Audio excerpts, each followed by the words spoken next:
The current golden age of television has enticed dozens of film actors to cross back over to the small screen in the last decade. But Hugh Grant has long been a holdout.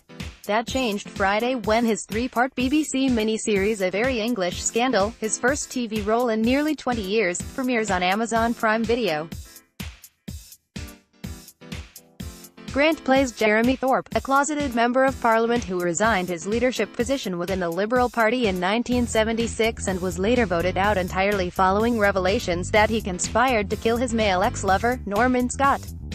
Ultimately acquitted, Thorpe died in 2014 at age 85. In an interview with USA Today, Grant explained why A Very English Scandal drew him to TV, what the Thorpe imbroglio has in common with today's political scandals, and his decision to get married last month at age 57. Lots of movie actors have abandoned their reservations about TV, but you held out longer than others.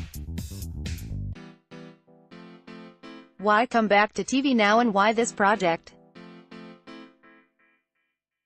Article continued. Bellowy was about to do another film until I had dinner with Stephen Frears, who I did Florence Foster Jenkins with, and he said, "Oh, don't do that.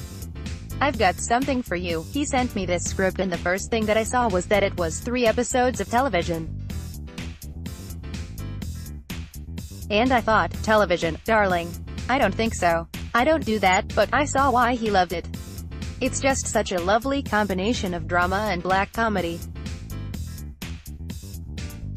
And it's about a period that's appealing to me because that was my childhood and teenage years.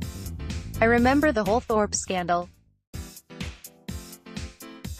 Even though they're separated by half a century, Thorpe isn't all that different from your first gay film character, Clive Durham, in the period film, Maurice, is he?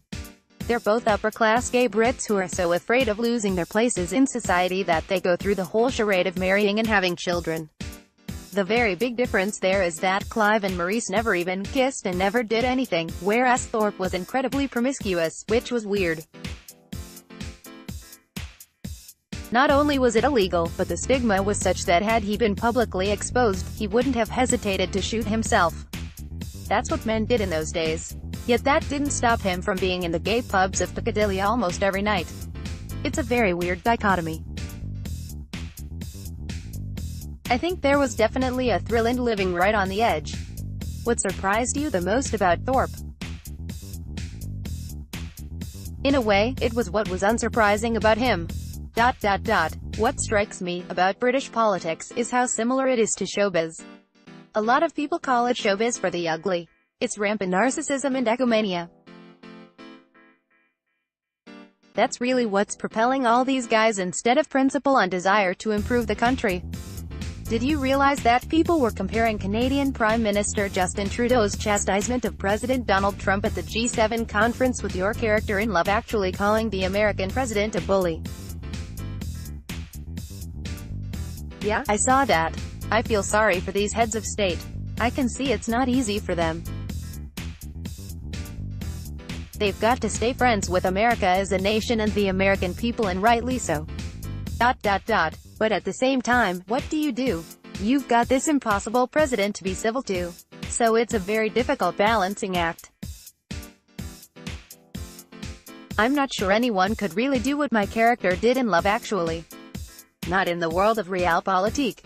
Article continued. Bella, now that you are actually a married man, does anything from 4 weddings and a funeral ring especially true to you?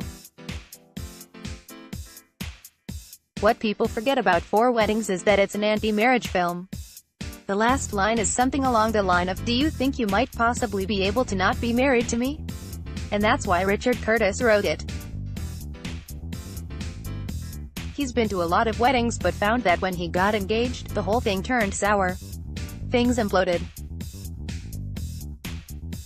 He's always been a believer in not getting married.